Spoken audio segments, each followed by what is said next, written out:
बिस्मिल्लाहिर्रहमानिर्रहीम। अस्सलामुअलैकुम। आप तमाम स्टूडेंट को मैं खुशामदीद कहता हूँ फर्स्ट ईयर केमिस्ट्री। और फर्स्ट ईयर केमिस्ट्री के अंदर चैप्टर नंबर 1 को हम ख़त्म कर चुके। आज से इंशाअल्लाह ताला चैप्टर नंबर 2 का आगाज़ करेंगे। और चैप्टर नंबर 2 का नाम आपके सामने है जी, the three states of matter. और मैटर की 3 स्टेट्स कौन सी होती हैं? एक सॉलिड है जी, एक लिक्विड है और गैसेज है। इनके बारे में पढ़ेंगे। और आज के लेक्चर का जो मेन मौजू है जिस पे हम बात करने जाएंगे, लेक्चर के कंटेंट्स तो यहाँ पे भी मौजूद है, लेकिन जो मेन मौजू है जिस पे हम बात करने जाएंगे, जो आज के लेक्चर का हिस्सा है, वो है जी kinetic molecular theory of gases. तो काइनेटिक मॉलिक्यूलर थ्योरी जो गैसेस के लिए है वो क्या है, इस पे हम बात करेंगे। और उसके बाद फिर हम गैसेस की कुछ प्रॉपर्टीज पे बात करेंगे जो यहाँ पे लिखी हुई है, कॉम्प्रेसिबिलिटी, डिफ्यूजिबिलिटी, इफ्यूजिबिलिटी। और इस लेक्चर की जो आखिरी पार्ट है उसके अंदर हम बात करेंगे जी कि रियल गैसेस, तो गैसेस तो सारी की सारी रियल होती हैं, ये आइडियल गैसेस क्या है जी, इस पे हम बात करेंगे। और फिर उन वजूहात पे बात करेंगे कि किस तरह एक रियल गैस आइडियल बिहेव कर सकती है, या किस तरह एक आइडियल गैस भी रियल गैस की तरह बिहेव करेगी। तो लेक्चर के आखिर में हम इस पे बात करेंगे। आइए लेक्चर का आगाज करते हैं। तो सबसे पहले तो हमें ये बात पढ़ने जानी है जी कि ये मैटर क्या है। तो मैटर की डेफिनेशन क्या है जी? Anything which possesses mass and occupies space. इस डेफिनेशन के लिहाज से दुनिया की हर चीज मैटर के अंदर आ जाएगी। या तो वो एनर्जी होगी या फिर वो मैटर होगा। एनर्जी की बात यह है कि उसका मास नहीं होता, और मैटर की खास बात है कि वो मैसिव प्रॉपर्टी यानी मास रखती है। तो दुनिया की हर शय जिसका मास हो और जो जगह घेरे, विच possesses mass and occupies space, वो क्या कहलाती है? मैटर कहलाती है। तो मॉलिक्यूलर अरेंजमेंट के हिसाब से यहाँ पर इस पिक्चर के अंदर आपको मैटर दिखाया गया है जी। तो ये 3 स्टेट्स हैं मैटर की जो आपने पढ़नी है। ये पहली स्टेट है जिसके अंदर आपको मॉलिक्यूलर अरेंजमेंट बहुत यूनिफॉर्म नज़र आ रही है और बहुत क्लोज नज़र आ रही है। ये सॉलिड है जी। यहाँ पे आपको मॉलिक्यूलर अरेंजमेंट जो नज़र आ रही है, उसके अंदर फिर आपको फासला नज़र आ रहा है। ये लिक्विड है जी। और यहाँ जो मॉलिक्यूलर अरेंजमेंट है, जहाँ पे आपको ये नज़र आ रहा है जी कि वेलोसिटी भी ज़्यादा है और मॉलिक्यूल के दरमियान फासला भी बहुत ज़्यादा है, तो ये गैसियस स्टेट होती है। तो मॉलिक्यूलर अरेंजमेंट के हिसाब से सॉलिड, लिक्विड और गैस के मॉलिक्यूल्स किस किस तरीके से अरेंज होते हैं, उसके हिसाब से इस तस्वीर में आपको बताया गया है। तो मैटर की 3 स्टेट आपने पढ़नी है जी। Number 1 is solid state of matter, number 2 is liquid state of matter and number 3 is gaseous state of matter. तो स्टेट ऑफ मैटर के कंपैरिजन पे हम बात करते हैं जी। जो 3 स्टेट्स हैं, सॉलिड, लिक्विड और गैस, उनका कंपैरिजन करेंगे। तो this is solid state, liquid state and gaseous state.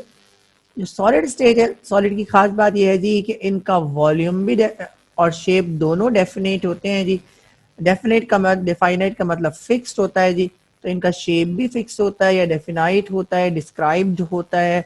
और इनका वॉल्यूम भी फिक्स्ड होता है, डेफिनाइट होता है और डिस्क्राइब्ड होता है।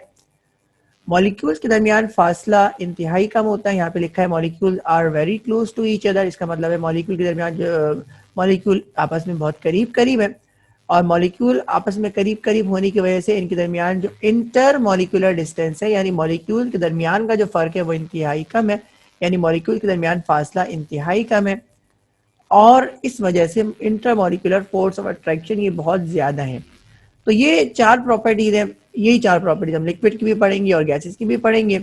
तो सॉलिड का जो शेप है और जो वॉल्यूम है वो डेफिनाइट होता है यानी फिक्स्ड होता है। मॉलिक्यूल आपस में करीब करीब मौजूद होते हैं। मॉलिक्यूल्स के दरमियान फासला इंतहाई कम होता है और मॉलिक्यूल के दरमियान फोर्स ऑफ अट्रैक्शन इंतहाई ज़्यादा होती है।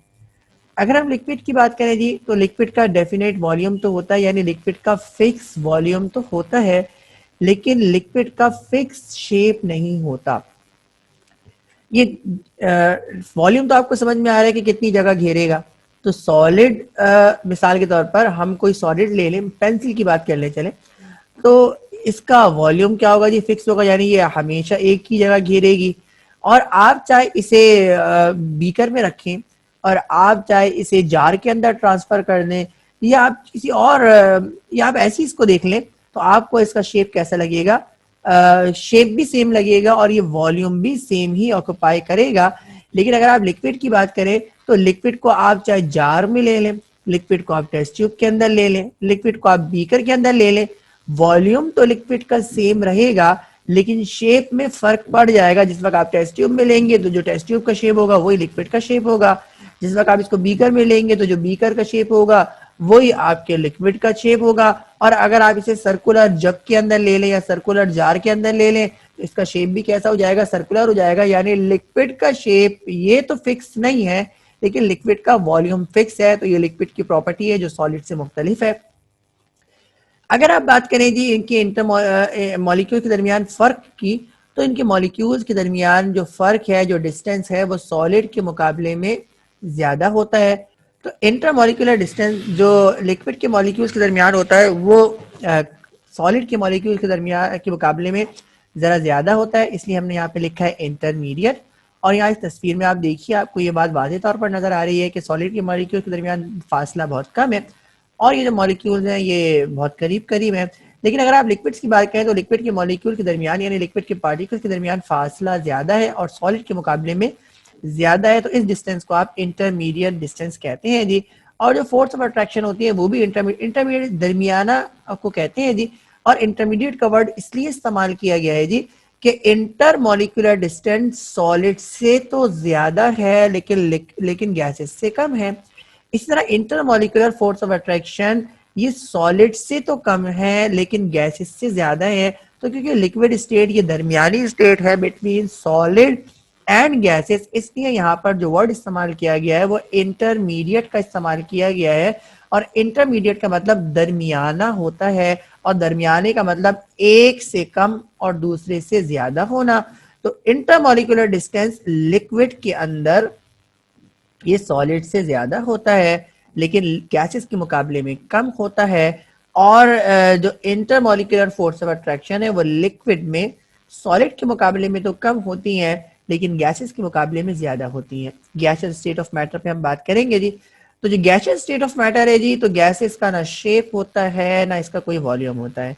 तो अगर कमरे के अंदर मौजूद गैस है जी, तो जो कमरे का वॉल्यूम है वही गैस का वॉल्यूम है और जो कमरे का शेप है वही गैस का शेप है। और अगर आप इसे पूरी यूनिवर्स के अंदर बात करेंगे तो पूरे यूनिवर्स का जो वॉल्यूम है वो गैस का वॉल्यूम है और जो पूरी यूनिवर्स का शेप है वही गैस का शेप है। तो इसका मतलब है गैस का शेप भी फिक्स नहीं होता, गैस का वॉल्यूम भी फिक्स नहीं होता।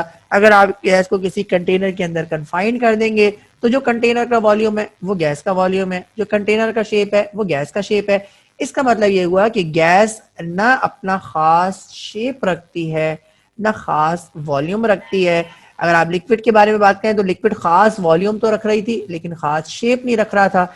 और सॉलिड की बात करें तो उसका खास शेप भी था और खास वॉल्यूम भी था।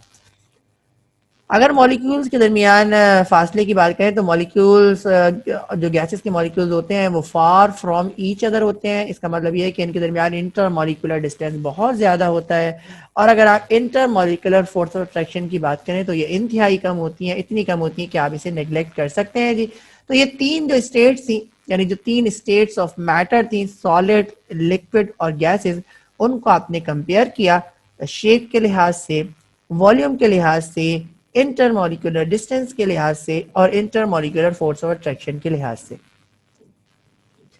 अब हम change in state of matter पे बात करेंगे जी कि किस तरह सॉलिड को लिक्विड के अंदर और लिक्विड को गैस के अंदर कन्वर्ट किया जा सकता है, या किस तरह गैस को सॉलिड के अंदर और लिक्विड को सॉलिड के अंदर और गैस को लिक्विड के अंदर कन्वर्ट किया जा सकता है। इसको हम change in state of matter कहते हैं। वो प्रोसेस क्या कहलाते हैं और हमें क्या करना पड़ेगा, तो इस पे हम बात करने जाएंगे जी। तो लिक्विड और गैस पे हम बात करने जा रहे हैं, यानी लिक्विड को किस तरह से गैस के अंदर कन्वर्ट करेंगे जी और गैस को किस तरह से लिक्विड के अंदर कन्वर्ट करेंगे। तो पहला तरीका क्या है जी, जिसको आप वेपोराइजेशन कहते हैं, इसको आप फोकस कीजिएगा। यानी अगर लिक्विड को गैस के अंदर कन्वर्ट करना है जी, तो इस प्रोसेस को आप क्या कहेंगे, इस कन्वर्जन को वेपोराइजेशन कहेंगे। और इसके लिए आपको क्या करना पड़ेगा, हीट करना पड़ेगा। जब आप लिक्विड को हीट करेंगे तो उसके इंटरमॉलिक्यूलर डिस्टेंस ये बढ़ जाएगी, इंटरमॉलिक्यूलर फोर्स ऑफ अट्रैक्शन कम हो जाएंगी और एक वक्त ऐसा आएगा जी कि लिक्विड किसके अंदर कन्वर्ट हो जाएगा, गैस के अंदर कन्वर्ट हो जाएगा। ये फिनोमिना क्या कहलाएगा, वेपोराइजेशन कहलाएगा। यानी आपने लिक्विड को वेपोराइज कर दिया, यानी लिक्विड को वेपर के अंदर कन्वर्ट कर दिया। और अगर आप डिफरेंट फिनोमेना करना चाह रहे हैं, यानी इसका रिवर्ट फिनोमेना करना चाह रहे हैं, यानी कंडेंसेशन करवाना चाह रहे हैं जी, तो इस कंडेंसेशन का मतलब क्या होता है जी, गैस का लिक्विफाई हो जाना, यानी वेपर का लिक्विफाई हो जाना। इसके लिए आपको क्या करना पड़ेगा जी, गैस को कूल करना पड़ेगा। जब आप गैस को कूल करेंगे तो जो वेलोसिटी है गैस के मॉलिक्यूल्स की वो कम होगी, यानी इंटरमॉलिक्यूलर डिस्टेंस कम होता जाएगा, इंटरमॉलिक्यूलर फोर्स ऑफ अट्रैक्शन बढ़ती चली जाएंगी, और एक वक्त ऐसा आएगा कि गैस के मॉलिक्यूल्स इतने करीब करीब आ जाएंगे कि वो लिक्विड के अंदर कन्वर्ट हो जाएंगे। इस प्रोसेस को कंडेंसेशन कहते हैं, और इस प्रोसेस को करवाने के लिए आपने गैस को कूल करना पड़ता है, गैस के टेम्परेचर को डिक्रीज करना पड़ता है। अब हम सॉलिड और लिक्विड के दरमियान प्रोसेस को स्टडी करने जा रहे हैं। ये आपके सामने लिक्विड है, ये आपके सामने सॉलिड है। तो लिक्विड और सॉलिड के मॉलिक्यूल्स को स्टडी करने के इंटरचेंज को हम या इंटर कन्वर्जन को स्टडी करने जा रहे हैं। तो मेल्टिंग कहलाता है, और मेल्टिंग ये अब आपके सामने है जी। तो मेल्टिंग का मतलब क्या है जी, सॉलिड को लिक्विड के अंदर कन्वर्ट करना। तो जब आप सॉलिड को हीट करेंगे तो हीट करने से क्या होगा जी, इनके मॉलिक्यूल्स की वेलोसिटी बढ़ेगी, और मॉलिक्यूल्स की वेलोसिटी बढ़ने की वजह से मॉलिक्यूल्स के दरमियान इंटरमॉलिक्यूलर डिस्टेंस बढ़ेगा, इंटरमॉलिक्यूलर फोर्स ऑफ अट्रैक्शन कम हो जाएंगी, और सॉलिड लिक्विड के अंदर कन्वर्ट हो जाएगा। और अगर आप रिवर्ट काम करना चाहते हैं जी, तो फिर आपको क्या करना पड़ेगा, लिक्विड को कूल करना पड़ेगा, और इस प्रोसेस को क्या कहते हैं जी, फ्रीजिंग कहते हैं। तो जब आप लिक्विड के मॉलिक्यूल्स को कूल करेंगे तो कूल करने की वजह से वेलोसिटी डिक्रीज होगी, और वेलोसिटी के डिक्रीज होने से इंटर मॉलिक्यूलर डिस्टेंस ये क्या हो जाएगा, डिक्रीज हो जाएगा, inter molecular force of attraction increase हो जाएंगी, और लिक्विड सॉलिड के अंदर कन्वर्ट हो जाएगा। तो देखिए सारा काम वेलोसिटी ऑफ द मॉलिक्यूल से है, और सारा काम इंटरमॉलिक्यूलर डिस्टेंस से है, और सारा काम इंटरमॉलिक्यूलर फोर्स ऑफ अट्रैक्शन से है। अगर हम किसी तरह वेलोसिटी पे काबू पा लें और इंटरमॉलिक्यूलर डिस्टेंस और इंटरमॉलिक्यूलर फोर्स ऑफ अट्रैक्शन को ऑल्टर कर दें, तो एक स्टेट ऑफ मैटर को दूसरी स्टेट ऑफ मैटर के अंदर बआसानी कन्वर्ट किया जा सकता है जी। इसमें से 5 तो बहुत आसान है, और चौथी जो छठी है जिसको डेपोजिशन कहेंगे उसको मैं अभी आपको समझाऊंगा जी। अब हम सॉलिड और गैस की बात करने जा रहे हैं। तो सॉलिड और गैस के दरमियान क्योंकि ये फर्क है जी, सॉलिड और गैस ये बिल्कुल ही अपोजिट स्टेट ऑफ मैटर है, तो ये कैसे मुमकिन होगी इस पर हम बात करते हैं जी। तो सब्लिमेशन का प्रोसेस होता है, और सब्लिमेशन का प्रोसेस ये कुछ एक्सेप्शनल बिहेवियर है। सारे के सारे सॉलिड सबलाइम सॉलिड नहीं होते, कुछ खास ही सॉलिड होते हैं जो कि सबलाइम होते हैं जी।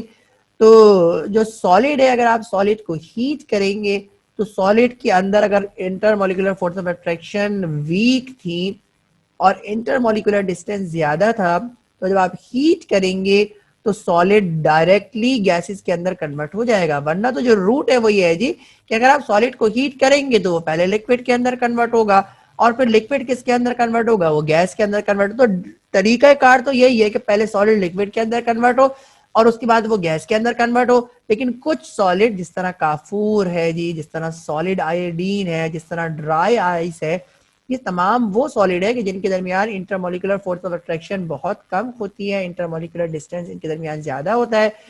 तो जब आप इनको हीट करते हैं तो ये डायरेक्टली गैसेस के अंदर कन्वर्ट हो जाते हैं, और सॉलिड का बराह रास्त गैस के अंदर कन्वर्ट होना, इस प्रोसेस को सब्लिमेशन कहते हैं जी। तो सॉलिड को अगर आप हीट करेंगे और वो सॉलिड अगर सबलाइम होगा तो वो डायरेक्टली गैस के अंदर कन्वर्ट हो जाएगा, और ये प्रोसेस सब्लिमेशन कहलाता है जी। अब इसके रिवर्ट प्रोसेस की बात कर रहे हैं जी। तो अगर आपको गैस को सॉलिड बनाना है जी, असल में गैस को सॉलिड तो नहीं बनाते, लेकिन आप इस फिनोमेना को ये कहते हैं जी कि कोई सरफेस है जी, और उस सरफेस पे आप गैस को जमा करना चाह रहे हैं, तो इस प्रोसेस को आप डेपोजिशन कहते हैं। तो हाई प्रेशर अप्लाई करना पड़ेगा, लो टेम्परेचर देना पड़ेगा। तो हाई प्रेशर अप्लाई करके और लो टेम्परेचर देके आप क्या करेंगे, गैस को किसी सॉलिड सरफेस पर जमा करवा लेंगे। इस प्रोसेस को आप क्या कहते हैं, डेपोजिशन कहते हैं जी। वरना तो अगर आप गैस को कूल करेंगे तो कूल करने पर वो किस में कन्वर्ट हो जाएगा, वो लिक्विड में कन्वर्ट हो जाएगा। तो ये भी एक्सेप्शनल बिहेवियर है जी कि किसी सरफेस के ऊपर आपने गैस को जमा करना है, और गैस को जमा करने के लिए आपने उसको कूल किया, और ना सिर्फ कूल किया बल्कि हाई प्रेशर भी अप्लाई किया। जब आप हाई प्रेशर अप्लाई करेंगे और गैस को कूल करेंगे तो वो किसी सरफेस के ऊपर जमा हो जाएगी। गैस का किसी सरफेस के ऊपर जमा हो जाना, इस प्रोसेस को डेपोजिशन कहते हैं। तो ये स्लाइड इंतहाई अहम थी कि आपने जो 3 स्टेट्स ऑफ मैटर को स्टडी किया था, यानी सॉलिड स्टडी किया था, लिक्विड स्टडी किया था और गैस स्टडी किया था, ये इंटर कन्वर्ट हो सकते हैं? तो जवाब है जी ये हो सकते हैं। तो किस तरह से इंटर कन्वर्ट होंगे उस पर मैंने तफसीली बात की। और जब ये इंटर कन्वर्ट होंगे तो उस प्रोसेस को क्या कहेंगे, तो उन प्रोसेस के नाम भी यहाँ पर लिखे हुए हैं जी। तो ये जो 6 प्रोसेस के नाम है इन्हें आप अच्छे तरीके से देखिएगा और इनकी डेफिनेशन को आप याद कीजिएगा। अब हम kinetic molecular theory of gases की डेफिनेशन पढ़ने जा रहे हैं।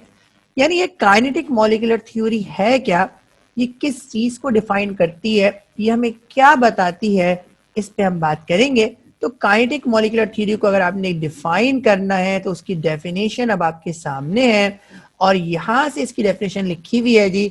The theory which describes the property of a matter based on kinetic energy is known as kinetic molecular theory of gases। तो मॉलिक्यूलर का मतलब तो मॉलिक्यूल से है और काइनेटिक का मतलब मूवमेंट से या मोशन से है या सिंपल कहें जी काइनेटिक एनर्जी से है। तो प्रॉपर्टीज ऑफ मैटर को डिफाइन करने को अगर आप डिफाइन करेंगे काइनेटिक एनर्जी की बेसिस पे तो ये थ्योरी क्या कहलाएगी, kinetic molecular theory of gases कहलाएगी। अगर ये पूरे जुमले को पढ़ूं तो यहाँ पे लिखा हुआ है state of matter depends upon the distance between the particles and there motion. अभी आपने पीछे पढ़ा जी कि अगर आपने एक स्टेट को दूसरी स्टेट पे कन्वर्ट करना है तो आपने क्या करना पड़ेगा, वेलोसिटी को चेंज करना पड़ेगा। वेलोसिटी को चेंज करने का मतलब ये है जी कि kinetic energy of the molecules को चेंज करना पड़ेगा। जब kinetic energy of the molecules को चेंज कर देंगे यानी मॉलिक्यूल्स की वेलोसिटी को चेंज कर देंगे तो inter molecular force of attraction भी चेंज हो जाएंगी और इंटर मॉलिक्यूलर डिस्टेंस भी चेंज हो जाएगा। और inter molecular force of attraction के चेंज होने से और इंटर मॉलिक्यूलर डिस्टेंस के चेंज होने से स्टेट ऑफ मैटर भी क्या हो जाएगी, चेंज हो जाएगी। तो वो थ्योरी जो प्रॉपर्टी ऑफ द मैटर को काइनेटिक एनर्जी की बेस पर एक्सप्लेन करेगी वो थ्योरी क्या कहलाती है, काइनेटिक मॉलिक्यूलर थ्योरी कहलाती है। तो काइनेटिक मॉलिक्यूलर थ्योरी को गैसेस के लिए प्रपोज किया गया है। अब हम kinetic molecular theory of gases को पढ़ने जाएंगे। तो ये kinetic molecular theory of gases को हम यहाँ से पढ़ना स्टार्ट कर रहे हैं और kinetic molecular theory of gases के मुख्तलिफ नुकात हैं जिसको पोस्टुलेट कहते हैं जी। तो ये पहला पोस्टुलेट्स आपके सामने है जी और इसकी हेडिंग है जी इनफाइनेटसिबली स्मॉल पार्टिकल। अगर मैं इस हेडिंग को डिफाइन करूं तो इनफाइनाइटसिबली का मतलब है यानी इतना स्मॉल कि आप उसे नेग्लेक्ट कर सकें। इनफाइनाइट के बराबर स्मॉल, एक तो है जी स्मॉल होना, इसका मतलब है छोटा होना। एक है जी इनफाइनाइटसिबली स्मॉल, इसका मतलब है इंतहाई छोटा होना, इतना छोटा होना कि जिसको नजरअंदाज करना मुमकिन होना। तो इसको इनफाइनाइटसिबली स्मॉल पार्टिकल्स कहते हैं जी।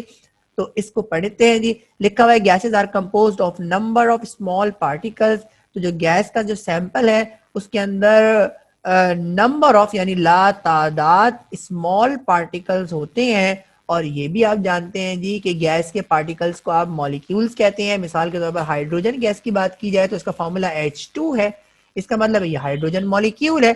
अगर आप ऑक्सीजन गैस की बात करें तो उसका फॉर्मूला क्या है, O2 है, इसका मतलब है ये ऑक्सीजन मॉलिक्यूल है। नाइट्रोजन की बात करें तो वो N2 है, क्लोरीन की बात करें तो वो Cl2 है जी, ब्रोमीन की बात करें तो वो Br2 है, आयोडीन की बात करें तो वो I2 है। तो जितनी भी गैसेस आपको नजर आ रही हैं वो किस फॉर्म में होती हैं, वो डायटोमिक स्टेट के अंदर होती हैं। और डायटोमिक स्टेट को आप क्या कहते हैं, मॉलिक्यूलर फॉर्म कहते हैं या मॉलिक्यूल्स कहते हैं। तो यहाँ पर भी ये लिखा हुआ है जी कि gases number of small particles पर मुश्तमिल होती हैं और ये पार्टिकल्स गैस के क्या कहलाते हैं, मॉलिक्यूल्स कहलाते हैं। और उसके बाद लिखा हुआ है जी कि molecules of gas are so small, यानी ये इतने छोटे होते हैं गैसेस के मॉलिक्यूल्स कि आप इनके इंडिविजुअल वॉल्यूम को यानी एक मॉलिक्यूल के वॉल्यूम को आप नजरअंदाज कर सकते हैं और लार्ज स्पेस मॉलिक्यूल्स के दरमियान मौजूद होती है। तो ये पहला पॉइंट था जो kinetic molecular theory of gases आपको देती है जी कि गैस के जो पार्टिकल्स हैं उनको आप मॉलिक्यूल्स कहते हैं और मॉलिक्यूल्स इतने स्मॉल होते हैं जी कि अकेले अगर आप एक मॉलिक्यूल को नेग्लेक्ट करना चाहे तो आप उसके वॉल्यूम को नेग्लेक्ट कर सकते हैं। और जो गैस का सैंपल है उसके अंदर लार्ज स्पेस मौजूद होती है मॉलिक्यूल्स के दरमियान। यानी इस लार्ज स्पेस के मुकाबले में यहाँ पे बात हो रही है जी कि गैस के मॉलिक्यूल्स के दरमियान जो फासला है वो बहुत ज्यादा है। और मॉलिक्यूल की अगर बात करें, सिर्फ एक मॉलिक्यूल की बात करें उस सैंपल के अंदर, वैसे उस सैंपल के अंदर तो लातादाद मॉलिक्यूल्स मौजूद है। अगर हम एक मॉलिक्यूल के वॉल्यूम को जिस कंटेनर के अंदर वो मौजूद है उस कंटेनर के वॉल्यूम से कंपेयर करें जी, तो आपको ज्यादातर हिस्सा खाली दिखेगा और वो एक मॉलिक्यूल इतना छोटा सा वॉल्यूम घेरेगा जी कि जिसे आप नजरअंदाज कर सकते हैं। This is according to kinetic molecular theory of gases. तो ये पहला पोस्टुलेट था जी कि गैस के जो पार्टिकल्स होते हैं जिनको मॉलिक्यूल्स कहते हैं वो इंतहाई स्मॉल होते हैं, इतने स्मॉल होते हैं कि उनके वॉल्यूम को नजरअंदाज किया जाता है। अब हम दूसरे पॉइंट पे बात करेंगे जी, और यहाँ पे लिखा हुआ है कंटिन्यूअस स्ट्रेट लाइन मोशन। इससे जाहिर आपको पता लग रहा है जी कि गैस के मॉलिक्यूल स्टैटिक नहीं होते। स्टैटिक का मतलब रुके हुए होना है, तो गैस के मॉलिक्यूल्स मुसलसल हरकत के अंदर होते हैं, ना कि ये रुके हुए होते हैं जी। यही बात यहाँ लिखी हुई है जी, molecules remains in continuous motion. तो गैस के मॉलिक्यूल हर लम्हा हर वक्त हालत मोशन में होते हैं, हालत रवानी के अंदर होते हैं, ये हालत सुकूत के अंदर नहीं होते जी। और ये जो मोशन होती है ये भी रैंडम डायरेक्शन के अंदर होती है। यानी गैस का मॉलिक्यूल लेफ्ट टू राइट भी जा सकता है, ये टॉप टू बॉटम भी जा सकता है, bottom to top to bottom भी आ सकता है, बॉटम टू टॉप भी आ सकता है, किसी और एंगल पे भी जा सकता है। यानी मुख्तलिफ डायरेक्शन के अंदर ये क्या कर सकता है जी, मूव कर सकता है। यानी ये किसी एक डायरेक्शन के अंदर मूव नहीं कर रहा, बल्कि मुख्तलिफ डायरेक्शन के अंदर क्या कर रहा है जी, ये मूव कर रहा है। तो इस मोशन को क्या कहते हैं जी, रैंडम मोशन कहते हैं जी। लेकिन ये जिस डायरेक्शन के अंदर मूव करेगा, स्ट्रेट लाइन के अंदर मूव करेगा। तो यानी ये अगर इस तरह जा रहा है तब भी ये स्ट्रेट जाएगा, ये इस तरह जा रहा है तब भी ये स्ट्रेट जाएगा, या इस तरफ भी स्ट्रेट जाएगा। ये इसकी मोशन वेव लाइक नहीं होगी, ठीक है जी। ये जिक जैक पैटर्न के अंदर मूव नहीं करेगा, बल्कि जब भी ये मूव करेगा ये स्ट्रेट ही मूव करेगा। तो ये इस पोस्टुलेट का, ये इस नुक्ते का मतलब है जी कि गैस के मॉलिक्यूल्स मुसलसल हरकत में होते हैं और इनकी जो हरकत है वो रैंडम डायरेक्शन के अंदर होती है। किसी भी डायरेक्शन के अंदर ये मूव कर सकते हैं, लेकिन जिस डायरेक्शन के अंदर मूव करेंगे ये हमेशा स्ट्रेट पाथ को, सीधे रास्ते को अडॉप्ट करेंगे। ये तीसरा पॉइंट आपके पास है जी, और ये एक मैथमेटिकल पॉइंट है, ये सिर्फ आपके पढ़ने के लिए, आप इसको पढ़िएगा और याद रखिएगा। इसकी डेरिवेशन क्योंकि आपके कोर्स में नहीं है, डेरिवेशन होती तो आपको ये पॉइंट मजीद अच्छा समझ में आता। तो गैस का जो मॉलिक्यूल है जी, जब वो मूव करेंगे तो यकीनन वो कोलाइड भी करेंगे, यानी एक दूसरे से टकराएंगे भी। और जब वो एक दूसरे से टकराएंगे तो यकीनन अपना रास्ता तब्दील करेंगे जी। जब एक गैस का मॉलिक्यूल जब दूसरे मॉलिक्यूल से टकराएगा तो यकीनन अपने रास्ते को तब्दील करेगा, उसकी डायरेक्शन तब्दील हो जाएगी जी। तो टोटल डिस्टेंस जो मॉलिक्यूल कवर करेगा, मिसाल के तौर पे आपने ये देखा जी कि 1 सेकंड के अंदर गैस का मॉलिक्यूल कितना डिस्टेंस कवर कर रहा है। तो टोटल डिस्टेंस गैस का मॉलिक्यूल जो कवर करेगा ड्यूरिंग इट्स कोलिजन, इसे आप क्या कहेंगे, मीन फ्री पाथ कहेंगे जी। तो यहाँ पर जो खास बात है वो ये है जी कि गैस का मॉलिक्यूल जब कोलाइड करेगा तो फिर उसकी डायरेक्शन तब्दील हो जाएगी। तो जितनी वो कोलिजन कर रहा है, इन कॉलिजन के दरमियान जो वो फासला तय कर रहा है, उस फासले को क्या कहते हैं, मीन फ्री पाथ कहते हैं। जिस तरह एक वेव जो फासला तय करती है वो क्या कहलाती है, आप उसको वेवलेंथ कह देते हैं कि जी उसने कितना फासला तय किया जी। इसी तरह यहाँ पर जो गैस का मॉलिक्यूल फासला तय करेगा उसे आप मीन फ्री पाथ कहेंगे। ये चौथा पॉइंट आपके सामने, और ये बड़ा अहम पॉइंट है, इसको जरा देखिएगा जी। और ये मैथमेटिकल पोस्टुलेट कहलाता है, और मैथमेटिकल पोस्टुलेट की इंतहाई अहमियत होती है जी। तो लिखा हुआ है जी प्रेशर ऑफ अ गैस। तो गैस का मॉलिक्यूल क्योंकि सुकूत में तो खैर नहीं, हालत सुकूत में तो खैर नहीं, ये मुसलसल हरकत में है जी। तो ये मॉलिक्यूल आपस में भी कोलाइड करेंगे और मॉलिक्यूल जाके वॉल ऑफ कंटेनर पे, यानी कंटेनर की दीवार पर और कंटेनर के कवर पर भी कोलाइड करेंगे। और जब गैस के मॉलिक्यूल कंटेनर की दीवारों पे कोलाइड करेंगे तो कुछ फोर्स एग्जर्ट करेंगे per unit area of a container, जिसकी वजह से गैस का प्रेशर डेवलप होगा। तो गैस का जो प्रेशर है वो किस तरह से मालूम करते हैं, वो उसका ये फॉर्मूला यहाँ पे आपको दिया हुआ है जी। और ये फॉर्मूला क्या बता रहा है जी, क्योंकि गैस के मॉलिक्यूल ये स्टैटिक तो है नहीं, मुसलसल मूवमेंट के अंदर है। तो जब गैस के मॉलिक्यूल कंटेनर की दीवार पे जाके कोलाइड करेंगे तो कंटेनर की वॉल पर कुछ फोर्स अप्लाई करेंगे और कंटेनर के वॉल के कुछ खास एरिया पर फोर्स अप्लाई करेंगे। तो अगर आप ये जो फोर्स अप्लाई की और जितने एरिया के अंदर अप्लाई की, तो अगर आप और ये एक मॉलिक्यूल ने अप्लाई की, तो जितने मॉलिक्यूल्स ने ये अप्लाई की, अगर आप इसका क्या कर लें जी, इसको आप सम अप कर लें, यानी F/A का आप सम अप कर लें, तो ये किसके बराबर हो जाएगा, ये प्रेशर के बराबर हो जाएगा। तो ये एक मैथमेटिकल पोस्टुलेट है, जो गैस का प्रेशर कैसे डेवलप होता है, गैस का प्रेशर कैसे निकाला जाता है, ये पॉइंट आपको बता रहा है जी। तो जब गैस का मॉलिक्यूल जब कंटेनर की वॉल से जाके टकराएगा तो उस वॉल के एक खास एरिया पर एक खास प्रेशर एग्जर्ट करेगा। तो इस फोर्स अपॉन एरिया का, यानी इसका रेशो ले लें कि कितनी फोर्स कितने एरिया पर लगी, और जितने मॉलिक्यूल्स ने कोलिजन की है इन सब को आप सम अप कर लें तो गैस का टोटल प्रेशर आपको पता लग जाएगा। तो गैस का प्रेशर किस तरह से निकाला जाता है, ये उसका फॉर्मूला आपके सामने आ गया जी। अब यहाँ पे लिखा हुआ है जी कि गैस के जो मॉलिक्यूल्स हैं उनके दरमियान कोई फोर्स ऑफ अट्रैक्शन और कोई रिपल्जन नहीं होती। अच्छा, ये जो बात है ये आप मान लेंगे, आइडियल गैस के लिए तो आप मान लेंगे, रियल गैस के लिए आप नहीं मानेंगे। लेकिन काइनेटिक मॉलिक्यूलर थ्योरी ये खास बात गैस के बारे में बताती है जी कि गैस के मॉलिक्यूल्स के दरमियान ना फोर्स ऑफ अट्रैक्शन होती है ना फोर्स ऑफ रिपल्जन होती है। This is a postulate according to kinetic molecular theory. Kinetic molecular theory क्या कहती है जी कि there is no force of attraction and repulsion present between the molecules of gas. इस स्टेटमेंट को मजीद वाजे करने के लिए लिखा हुआ है जी इन आइडियल गैस। ये छठा पॉइंट है जी।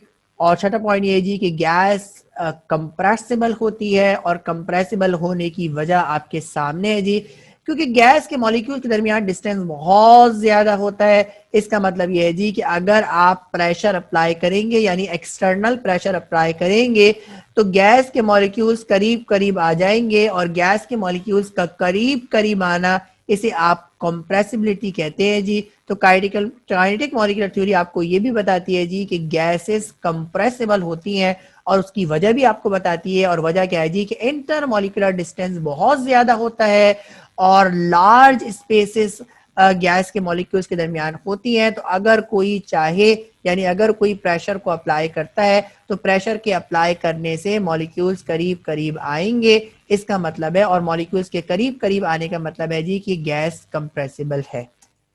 ये सातवां पॉइंट है और ये सबसे अहम पॉइंट है, और उसी की वजह से इस काइनेटिक मॉलिक्यूलर थ्योरी का ये नाम है। और ये काइनेटिक एनर्जी के बारे में बात करती है जी। और ये लिखा हुआ है जी कि काइनेटिक एनर्जी गैसेस की जो होती है वो एब्सोल्यूट टेम्परेचर के डायरेक्टली प्रोपोर्शनल होती है। यानी आप यहाँ पे लिखा हुआ है kinetic energy of the gases is directly proportional to absolute temperature. यानी एब्सोल्यूट टेम्परेचर का मतलब होता है टेम्परेचर ऑन केल्विन स्केल। एक तो डिग्री सेंटीग्रेड स्केल पे टेम्परेचर होता है जिसको आप डिग्री सी से रिप्रेजेंट करते हैं, ये वो वाले टेम्परेचर की बात नहीं हो रही, बल्कि ये बात हो रही है केल्विन स्केल पर टेम्परेचर की बात हो रही है जी, जो 0+273, यानी आपने अगर सेंटीग्रेड को केल्विन में कन्वर्ट करना है तो 273 का उसके अंदर इजाफा करना पड़ेगा।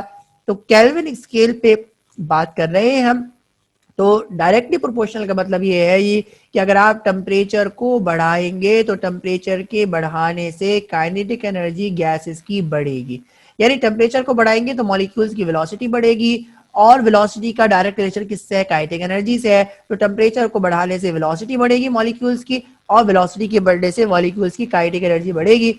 और अगर आप टेम्परेचर को कम करेंगे तो मॉलिक्यूल्स की वेलोसिटी कम होगी, और मॉलिक्यूल्स की वेलोसिटी के कम होने से मॉलिक्यूल्स की काइनेटिक एनर्जी भी कम होगी जी। तो काइनेटिक एनर्जी का टेम्परेचर से बराह रास्त रिलेशन है, और किस टेम्परेचर से, एब्सोल्यूट टेम्परेचर से, यानी टेम्परेचर जो केल्विन स्केल पर है उससे बराह रास्त रिलेशन है। यानी केल्विन स्केल पे टेम्परेचर को अगर आप इंक्रीज करें तो उसके इंक्रीज करने से kinetic energy of the molecules भी इंक्रीज होगी, और अगर आप डिक्रीज करते हैं तो उसकी वजह से काइनेटिक एनर्जी भी डिक्रीज होगी। अब इस पॉस्टुलेट्स को एक बार हम समराइज करते हैं जी। तो जो पहला पॉइंट था वो ये था जी कि गैस का जो सैंपल होता है वो स्मॉल पार्टिकल्स पर मुश्तमिल होता है जिनको मॉलिक्यूल्स कहते हैं। और मॉलिक्यूल्स इतने छोटे होते हैं जी कि अगर आप एक मॉलिक्यूल की बात करें तो उसके वॉल्यूम को नेग्लेक्ट कर सकते हैं in comparison with total volume of a gaseous sample. जो दूसरा पॉइंट पढ़ा वो आपने ये पढ़ा जी कि मॉलिक्यूल्स मुसलसल हरकत के अंदर होते हैं और ये जो मूवमेंट होती है, ये जो मोशन होती है, ये रैंडम डायरेक्शंस के अंदर होती है, लेकिन जिस डायरेक्शन के अंदर गैस का मॉलिक्यूल मूव करेगा उसकी जो मोशन होगी वो स्ट्रेट लाइन मोशन होगी जी। तीसरा पॉइंट ये पड़ा जी कि गैस के मॉलिक्यूल्स आपस में कोलाइड करेंगे और कॉलिजन के नतीजे में ये अपना रास्ता भी तब्दील करेंगे और टोटल डिस्टेंस जो गैस का मॉलिक्यूल कवर करेगा ड्यूरिंग कॉलिजन उसको आप मीन फ्री पाथ कहेंगे। चौथी बात आपने ये पढ़ी जी कि गैस का मॉलिक्यूल ना सिर्फ खुद कोलाइड आपस में कोलाइड करेगा बल्कि वो गैस के वो कंटेनर की दीवारों पर भी कोलाइड करेगा और कंटेनर के बेस पे और कंटेनर के कवर पर भी कोलाइड करेगा।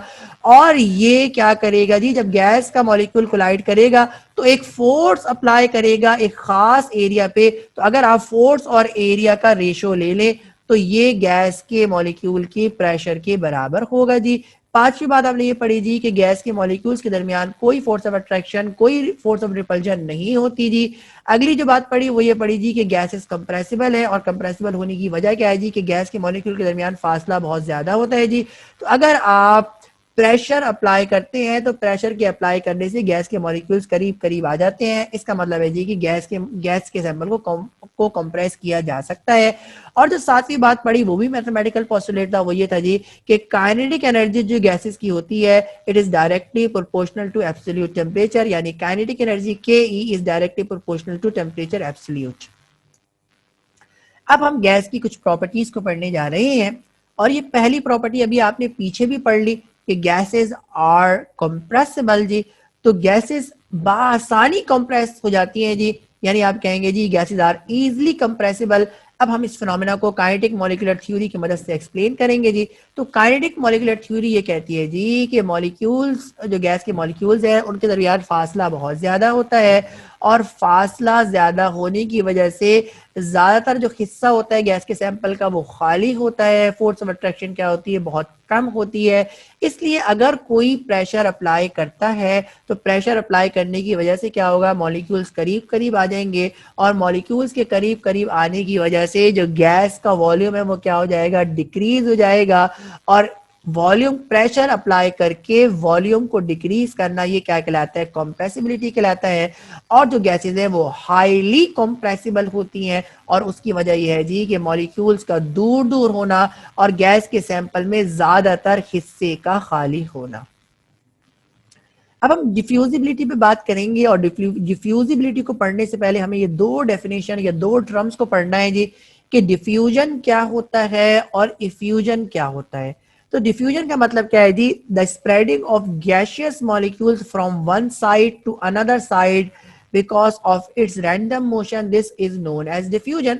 तो अपने आप इर्द गिर्द का अगर मुआयना करें जी तो इस ये जो एयर है बेसिकली ये क्या है जी, ये गैस है जी। एयर के अंदर कौन कौन सी गैसेज है, नाइट्रोजन भी शामिल है, ऑक्सीजन भी शामिल है, इसके अंदर कार्बन डाइऑक्साइड भी मौजूद है और बहुत सारी गैसेज भी मौजूद है। और नाइट्रोजन भी मुसलसल मूव कर रही है और ऑक्सीजन भी मुसलसल मूव कर रही है और इस तरह हाइड्रोजन भी और कार्बन डाइऑक्साइड भी मुसलसल मूव कर रही है। तो ये क्या कहेंगे, इसको आप कहेंगे जी स्प्रेडिंग ऑफ गैसियस मॉलिक्यूल, इसको आप कहेंगे डिफ्यूजन कहेंगे।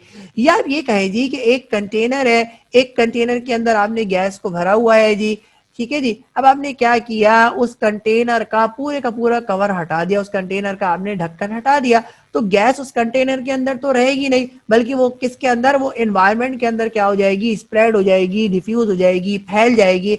इस फिनोमेना को आप क्या कहते हैं, डिफ्यूजन कहते हैं।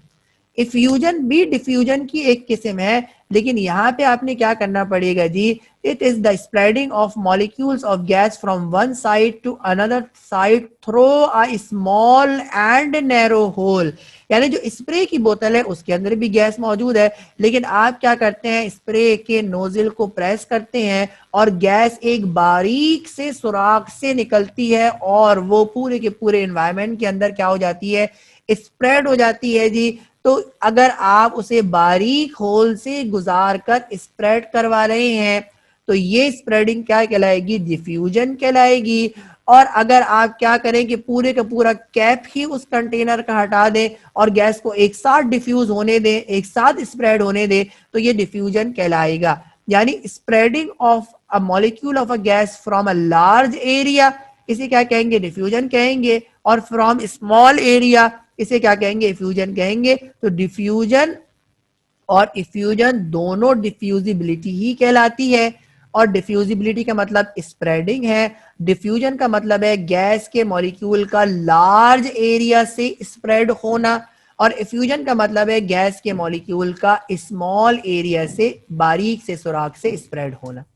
तो अगर हम डिफ्यूजन की बात करें तो गैस के मॉलिक्यूल्स, गैसेस डिफ्यूजिबल होती हैं, यानी गैसेस बासानी स्प्रेड हो जाती हैं। और स्प्रेड होने की वजह हम यहाँ पे लिखी हुई है, क्योंकि हम kinetic molecular theory of gases पढ़ चुके। इसका मतलब है अब हमें जो एक्सप्लेनेशन देनी पड़ेगी वो काइनेटिक मॉलिक्यूलर थ्योरी को इस्तेमाल करके देनी पड़ेगी।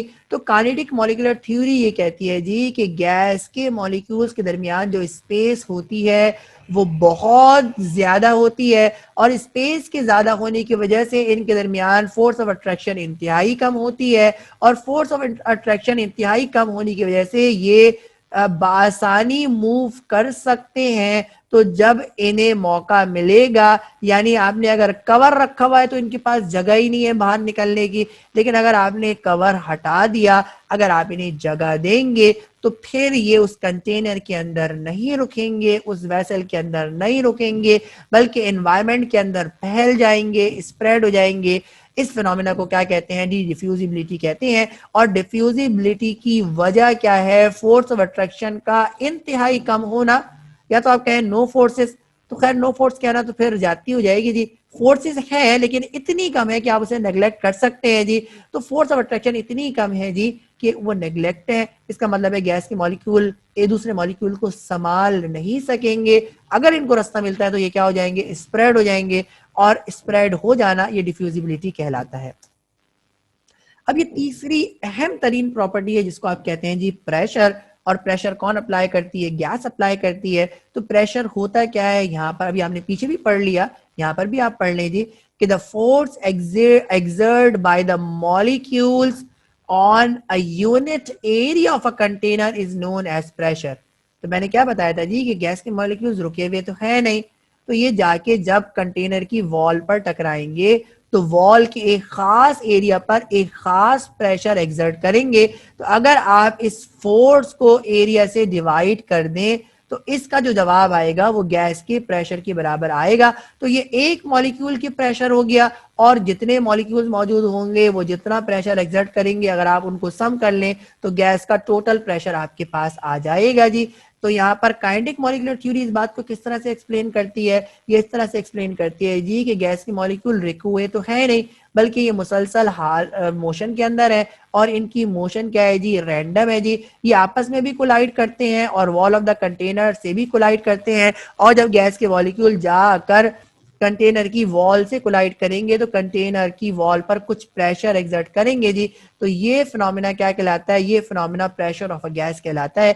तो प्रेशर गैस का किस तरह से डेवलप होता है ये काइनेटिक मॉलिक्यूलर थ्योरी ने एक्सप्रेस किया। और यहाँ पर प्रेशर के कुछ यूनिट लिखे हुए हैं, ये दोनों SI यूनिट है।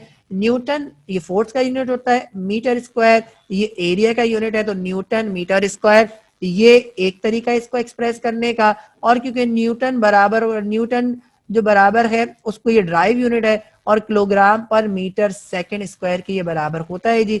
तो ये दो यूनिट है किसके जी, प्रेशर के। यानी यहाँ पे आपने इसको मास की फॉर्म में भी कन्वर्ट कर दिया, और यहाँ पर आपने इसे फोर्स की फॉर्म में कन्वर्ट किया है। लिक्विफिकेशन ये भी गैसेस की अहम प्रॉपर्टी है, यानी गैसेस को आप लिक्विड के अंदर किस तरह से कन्वर्ट करेंगे जी, इस प्रोसेस को आप लिक्विफिकेशन कहते हैं जी। और यहाँ पे लिखा हुआ है जी कि अगर गैस को लिक्विफाई करना है तो गैस लिक्विफाई हो जाएगी लो टेम्परेचर पे जी। लो टेम्परेचर पे गैस लिक्विफाई क्यों होती है, उसका रीजन, उसकी एक्सप्लेनेशन काइनेटिक मॉलिक्यूलर थ्योरी के हिसाब से यहाँ पे लिखी हुई है जी। और kinetic molecular theory of gases ये कहती है जी कि काइनेटिक एनर्जी जो गैस के मॉलिक्यूल्स की होती है it is directly proportional to absolute temperature.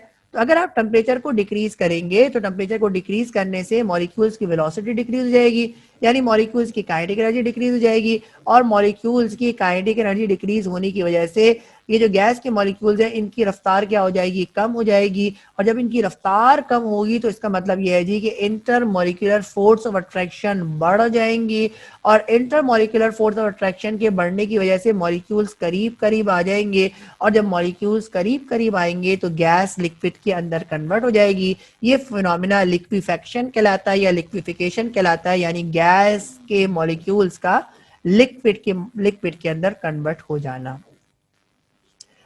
तो ये तो आपने गैस की प्रॉपर्टीज पढ़ी। अब हम पढ़ने जा रहे हैं कि आइडियल गैस क्या होती है।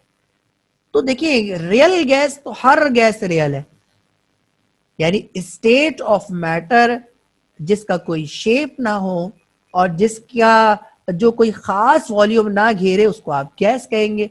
तो जो भी इस डेफिनेशन को पूरा करती है जी, a state of matter that does not have definite volume and definite shape, वो आपकी गैस कहलाएगी।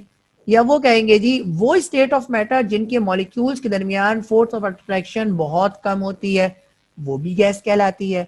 जिसके दरमियान डिस्टेंस बहुत ज्यादा होता है वो भी गैस कहलाती है। तो जिसे आप गैस कह रहे हैं तो इसका मतलब है इन डिफरेंट वे में आप उसे आप रियल गैस कह रहे हैं जी। अब आइडियल गैस की खास है जी। तो आइडियल गैस क्या है जी, यहाँ पे उसकी डेफिनेशन लिखी हुई है जी, लिखा हुआ है जी, ideal gas is one whose behavior can be predicted easily on the basis of kinetic molecular theory of gases। यानी वो गैस जो काइनेटिक मॉलिक्यूलर थ्योरी पर मन और अनबिहेव करे, काइनेटिक मॉलिक्यूलर थ्योरी के दिए हुए पोस्टुलेट के मुताबिक ये अगर एक्ट करती है कोई गैस, तो वो गैस क्या कहलाती है, आइडियल गैस कहलाती है जी। और आइडियल गैस की जो खास प्रॉपर्टी है वो ये है जी कि there molecule does not attract और रिपेल ईच अदर। देखें, रियल गैस में फोर्स ऑफ अट्रैक्शन और रिपल्जन होती है। और दूसरी बात क्या है जी, दे ऑक्युपाई नो स्पेस। तो ये भी एक खास प्रॉपर्टी है आइडियल गैस की जी कि ये कोई जगह ना घेरे, और असल में गैस जगह घेरती है, इसके वॉल्यूम को नेग्लेक्ट नहीं कर सकते। और गैस के आप कुछ भी कर ले, गैस के मॉलिक्यूल के दरमियान अट्रैक्शन और रिपल्जन भी होती है जी। तो अगर गैस की ये जो प्रॉपर्टीज है, ये दो प्रॉपर्टीज गैस के अंदर पाई जाएंगी, तो इसका मतलब है कि वो काइनेटिक मॉलिक्यूलर थ्योरी को मुकम्मल तौर पे ओबे करेगी, और वो गैस क्या कहलाएगी, आइडियल गैस कहलाएगी। और आइडियल गैस की दूसरी खास क्या बात क्या है जी, कि वो गैस लॉ को और काइनेटिक मॉलिक्यूलर थ्योरी को 100% ओबे करती है जी। तो ideal gas in actual practice और नॉर्मल कंडीशन के अंदर और रूम टेम्परेचर की कंडीशन के अंदर कोई भी गैस आइडियल गैस नहीं है। हर रियल गैस को आइडियल बनाना पड़ता है, उसके लिए कुछ कंडीशंस हैं जिस पे हम बात करेंगे। तो यहां पे लिखा हुआ है deviation of real gas from ideal behaviour. तो रियल गैस आइडियल बिहेवियर से क्यों डेविएट कर जाती है, गैस आइडियली क्यों बिहेव नहीं करती, तो अब यहाँ पर उसकी वजह लिखी हुई है जी। और ये लिखी हुई है जी, the main cause of deviation of real gas from ideality. ये क्या है जी, the presence of intermolecular force of attraction between the molecules of gas. यानी अगर हम ये कह रहे हैं ना जी, यानी हम ये तसव्वुर कर रहे हैं कि मॉलिक्यूल्स के दरमियान कोई अट्रैक्शन या कोई रिपल्जन नहीं होती जी, तो ये बात मुकम्मल तौर पर दुरुस्त नहीं है जी। देखिए, गैसेस हमारे पास बहुत सारी हैं, सिर्फ हाइड्रोजन ही गैस थोड़ी है भाई। हाइड्रोजन तो स्मॉलेस्ट गैस है, इसके मॉलिक्यूल इंतहाई छोटे हैं जी। लेकिन ऑक्सीजन के मॉलिक्यूल्स का अगर साइज देखें तो वो हाइड्रोजन के मुकाबले में बहुत ज्यादा है। अगर आप हाइड्रोजन का एटॉमिक मास की बात करें तो हाइड्रोजन का एटॉमिक मास तो 1 है जी। जब आपके ऑक्सीजन के एटॉमिक मास की बात करें तो वो कितना है जी, वो 8 है। हाइड्रोजन की मॉलिक्यूलर फॉर्म में रहती है तो मॉलिक्यूलर मास की बात करें तो वो 2 है जी। और ऑक्सीजन के मॉलिक्यूलर मास की बात करें तो वो 16 है। यानी ऑक्सीजन के मॉलिक्यूल का साइज हाइड्रोजन के मुकाबले में 8 गुना ज्यादा है। और अगर आप सल्फर डाइऑक्साइड की बात करें तो सल्फर डाइऑक्साइड भी तो गैस है, और सल्फर डाइऑक्साइड का मॉलिक्यूलर मास 64 है जी।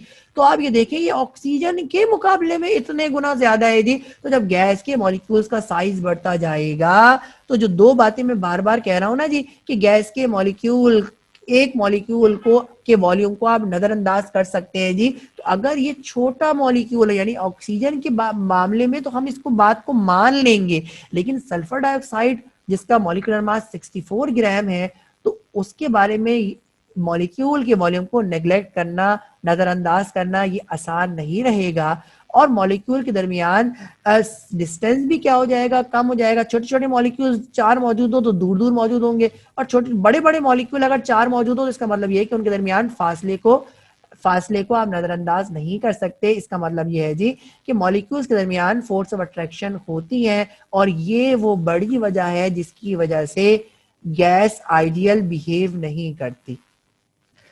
अब हम वो दो कंडीशंस पढ़ने जाएंगे कि जिस पर रियल गैस आइडियल बिहेवियर से डेविएट करती है। डेविएशन का मतलब इनहिराफ होता है, यानी गैस आइडियली बिहेव नहीं कर सकती। कोई भी रियल गैस, वो कंडीशन जिन पे वो आइडियली बिहेव नहीं कर सकती, वो कंडीशंस पढ़ने जा रहे हैं जी। तो आप ये जानते हैं जी कि अगर फोर्स ऑफ अट्रैक्शन बढ़ती हैं और फोर्स ऑफ अट्रैक्शन बढ़ेंगी तो मॉलिक्यूल्स करीब करीब आ जाएंगे, और मॉलिक्यूल्स का करीब करीब आना और फोर्स ऑफ अट्रैक्शन का बढ़ना ये काइनेटिक मॉलिक्यूलर थ्योरी के पोस्टुलेट की मुखालफत है। और अगर काइनेटिक मॉलिक्यूलर थ्योरी के पोस्टुलेट की मुखालफत होगी तो फिर गैस आइडियली बिहेव नहीं कर सकती। तो ये दो कंडीशन आपके सामने है जी, एक टेम्परेचर का रिड्यूस्ड होना और एक प्रेशर का इंक्रीज्ड होना।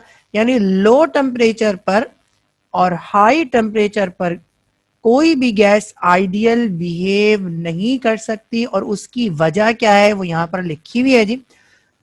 तो यहाँ लिखा है जी कि लो टेम्परेचर अगर किया जाएगा और हाई प्रेशर किया जाएगा, तो देखिए लो टेम्परेचर करेंगे तो मॉलिक्यूल्स की काइनेटिक एनर्जी क्या हो जाएगी, कम हो जाएगी, और मॉलिक्यूल्स करीब करीब आ जाएंगे। अगर हाई प्रेशर करेंगे तो हाई प्रेशर से भी क्या होगा जी, गैसेस कंप्रेसिबल है, मॉलिक्यूल्स करीब करीब आ जाएंगे। तो जब मॉलिक्यूल्स करीब करीब आ जाएंगे तो उसके नतीजे में फोर्स ऑफ अट्रैक्शन बढ़ जाएंगी। और kinetic molecular theory of gases ये कहती है जी कि मॉलिक्यूल्स के दरमियान कोई अट्रैक्शन, कोई रिपल्जन होती ही नहीं है।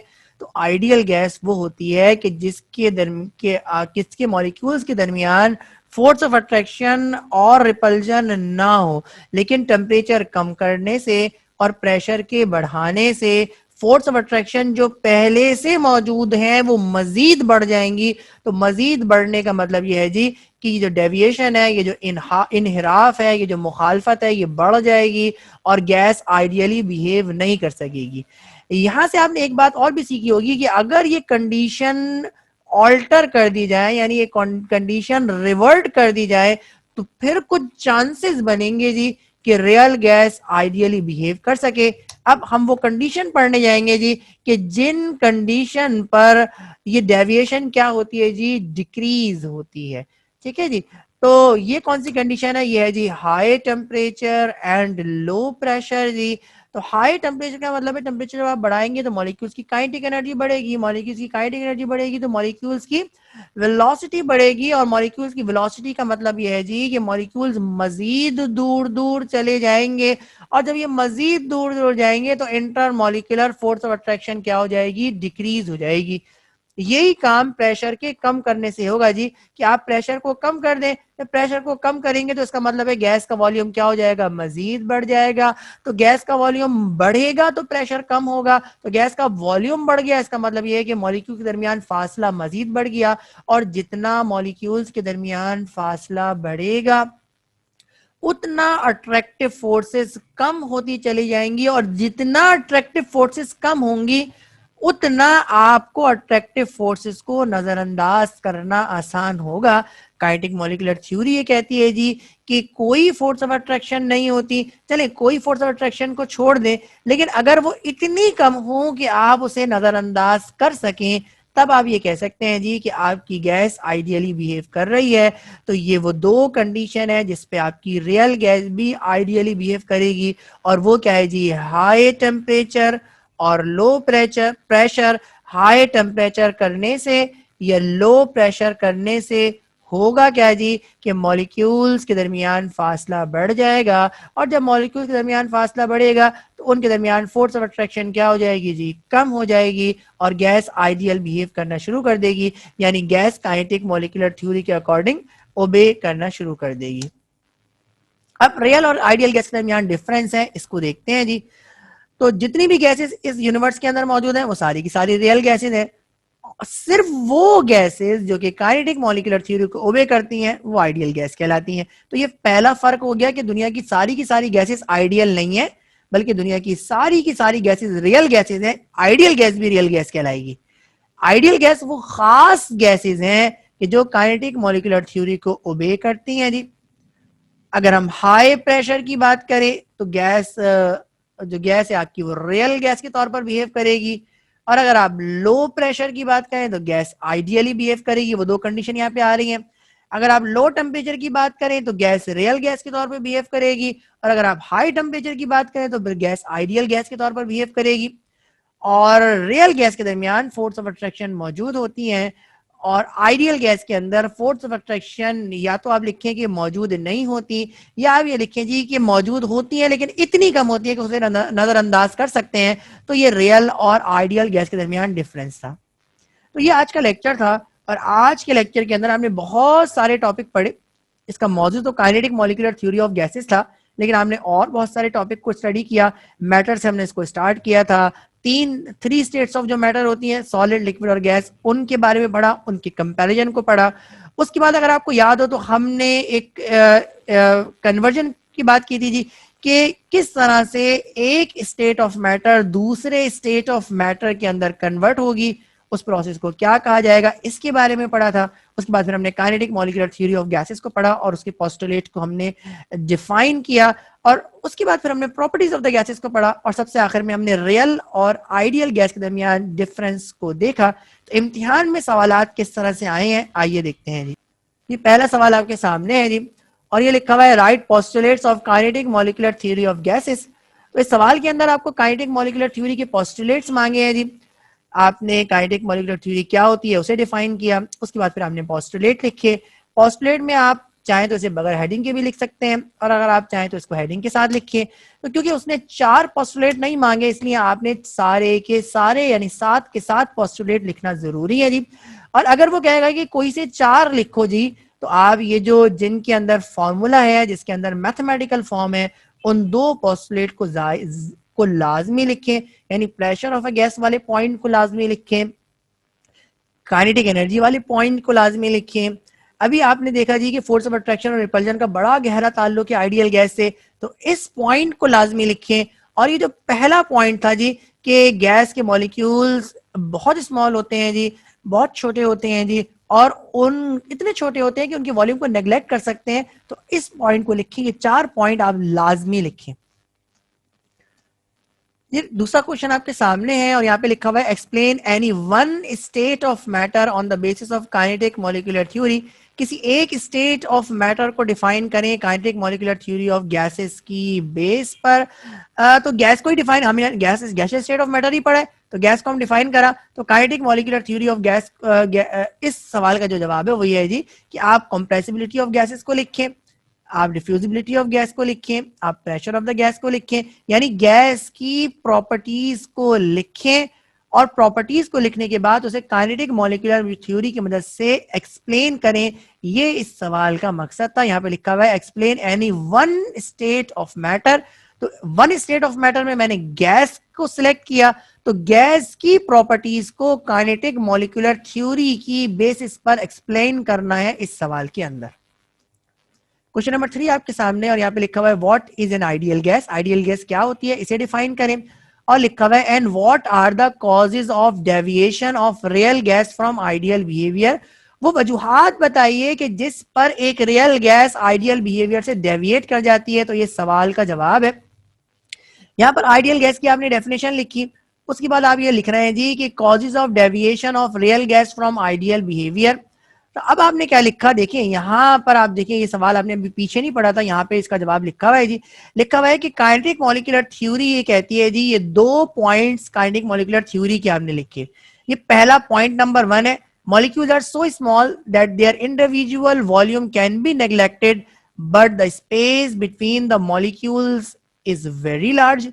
और दूसरा पॉइंट आपने लिखा जी there is no force of attraction and repulsion present between the molecules of an ideal gas. तो ये जो 2 पॉइंट्स हैं, ये 2 पॉइंट्स असल में गलत हैं।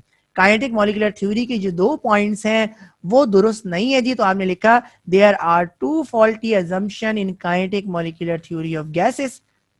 तो जो रियल गैस है उनके अंदर खास बात क्या होती है कि वॉल्यूम ऑफ इंडिविजुअल मॉलिक्यूल्स को नेग्लेक्ट नहीं कर सकते, काइनेटिक मॉलिक्यूलर थ्योरी कहती है नेग्लेक्ट कर सकते हैं।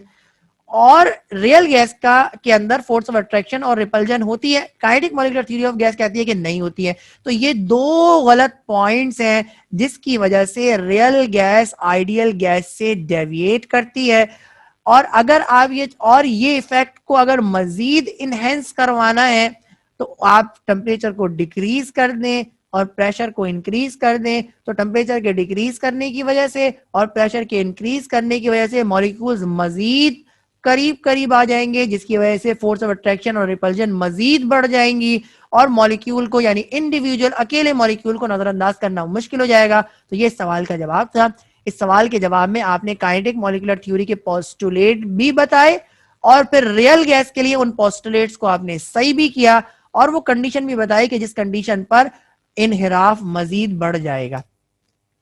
ये अगला सवाल है जी, और यहाँ पे लिखा हुआ है explain the causes of non ideal behaviour of gases specially at high pressure and low temperature. आपसे पूछा है जी कि हाई प्रेशर पे और लो टेम्परेचर पे गैसेस की आइडियल बिहेवियर से डेविएशन क्यों बढ़ जाती है जी। उसका जवाब भी जो मैं पीछे डिफाइन किया वही जवाब है जी।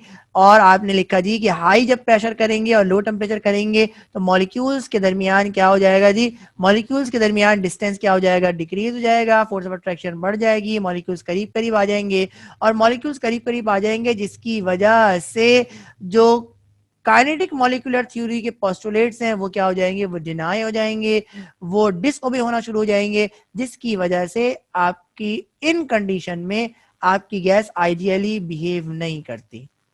तो ये आज का लेक्चर था जी। और आज के लेक्चर के अंदर आपने बहुत सारे टॉपिक्स को डिस्कस किया और काइनेटिक मॉलिक्यूलर थ्योरी को आपने स्टडी किया और फिर काइनेटिक मॉलिक्यूलर थ्योरी को आपने अप्लाई किया और उसके बाद फिर आपने क्या किया, उसके बाद फिर आपने प्रॉपर्टीज ऑफ द गैसेस को पढ़ा और रियल और आइडियल गैस के दरमियान फर्क करना सीखा। तो ये आज के लेक्चर के कंटेंट से।